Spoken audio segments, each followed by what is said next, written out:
Welcome back to another episode of the Hermit Poetry Series. I'm Neil Aitken, and on this channel I read poetry, mostly work by contemporary poets, occasionally poems of my own, and once in a while poems from the past. Today's poem comes to us from Brigit Pegeen Kelly from The Orchard, published by BOA Editions in 2004. The poem I'm going to read is entitled Midwinter. And again, at dusk, I find the madwoman crouched on the stone bridge by the cornfields, feeding corn to the fish. Though there are no fish in the river is dead, or nearly so, the water gray as stolen sleep or spoiled sheets. The woman looks sheepish, but not like a sheep. Her skin is sallow, her hair uncombed, her coat unraveling at wrist and hem.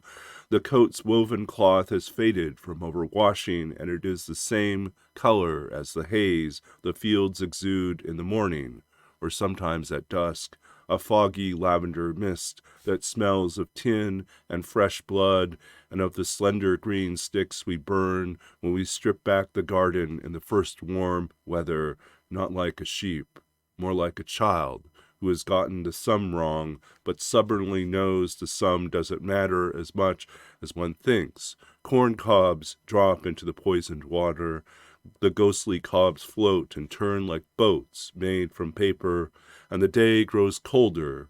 When the woman speaks, she does not look up. She does not take her eyes from the sliding water. Feed the fish, she asks, and then she shudders, frightened, perhaps, as I am by the flat sound of her voice, or by the sudden thinning of the air, or by the way the narrow rim of light over the blackened tree line comes and is gone before one has time to see it.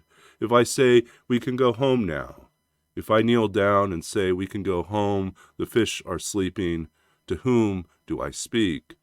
And out of what knowledge? The water moves like ash, and like ash it makes no sound.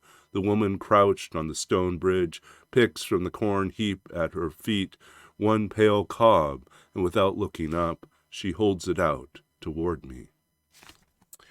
And that was Midwinter by Brigit Pegeen Kelly from The Orchard. If you enjoyed this reading and this poem, please do check out the description of the video for more information about Brigit Pegeen Kelly, a link to the publisher's site where you can purchase a copy of the book, and a list of other projects and series that I'm currently working on. Please do check those out, and by all means support the poet, support the publisher, and support, the larger poetry community. The more we engage with these videos, the more we talk about poetry, think about poetry, engage with poetry, the wider the conversation of poetry can be, the more of us that are participating and hopefully inspired to write and to create for ourselves. So I wish all of you a wonderful Sunday. If you celebrate Easter, a wonderful Easter Sunday. And I hope for each of you at the beginning of spring, which many of us are at, even though here in Canada we've had a fresh bout of snow that seems to want to have our winters linger a little bit longer. We look forward to warmer days and to the brightness of spring and to new life and new beginnings, and hopefully a fresh opportunity to create something new in our own creative process, in our own projects, in our own art, and in our own lives.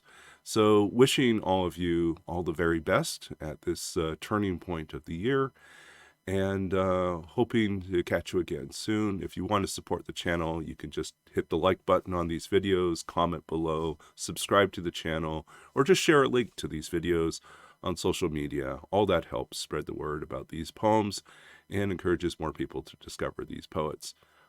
So wherever you are and whatever you're about today, I wish you all the very best and hope that you find joy in your creative journeys, that you stay well and safe in the things that you do, and that we see you again soon. I'm back every Tuesday, Thursday, and Sunday, and so I'll be back again in a couple days with another poem and another reading. Until then, stay safe and well. Keep reading, keep writing, keep being part of this great conversation of poetry and art, and we'll be back again soon. Thank you. Bye.